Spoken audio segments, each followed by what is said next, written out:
बताते चले कि किसान बेरोजगार समिति के केंद्रीय महासचिव पंकज महतो ने रसदा जयनगर बलकुद्रा एवं गेगदा के विस्थापित ग्रामीण जिनकी जमीन बलकुद्रा छाया डैम में गई है, प्रबंधन एवं सरकार के खिलाफ उनके संघर्ष में साथ खड़े होने का आश्वासन देते हुए एक अहम बैठक गुरुवार को ग्राम रसदा में किए, जिसमें उन्होंने स्पष्ट तौर पर कहा कि इन विस्थापित ग्रामीणों के हक एवं अधिकार की लड़ाई लड़ने के लिए मैं इनके साथ कदम से कदम मिलाकर चलूंगा, चाहे इसके लिए हमें कानून का सहारा लेना पड़े या कोई आंदोलन करना पड़े।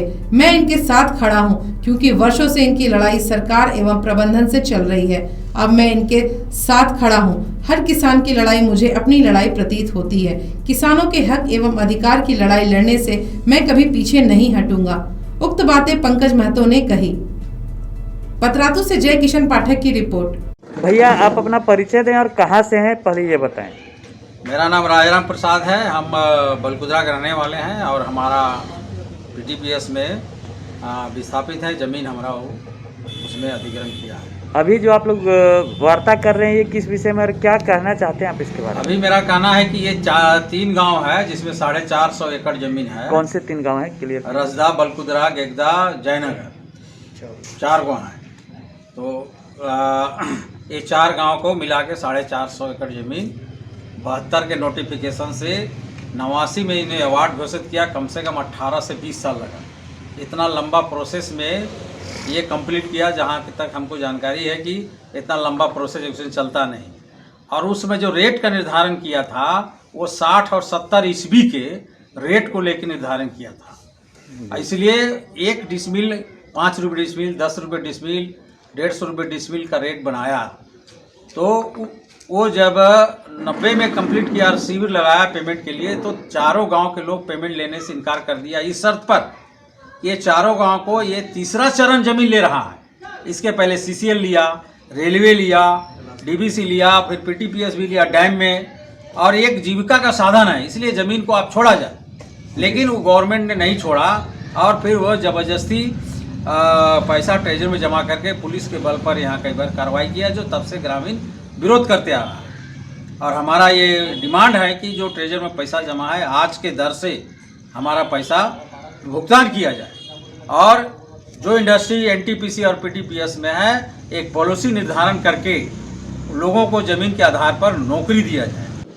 पंकज जी, आपने सारे विस्थापित जो 4 गांव के विस्थापित रैयत हैं उनकी समस्या को सुना, आप किस तरह से आश्वस्त करना चाहते हैं लोगों को अपनी ओर से? जिस तरह से पूरे झारखंड में रैयतों की ज़मीन लूटी जा रही है और वर्तमान में भी पूरे झारखंड में और खासकर पूरे बड़कागांव विधानसभा क्षेत्र में एनटीपीसी हो, जेएसडब्ल्यू हो, अडानी हो, और वर्तमान में पतरातू थर्मल क्षेत्र में एनटीपीसी और पीटीपीएस ज्वाइंट वेंचर से जिस तरह से ज़मीन यहाँ की रैयतों से लूटा जा रहा है, लिया जा रहा है जबरन, और उनको औने पौने दाम पर 50 रुपये डिसमिल, 100 रुपये डिसमिल में अधिग्रहण किया गया है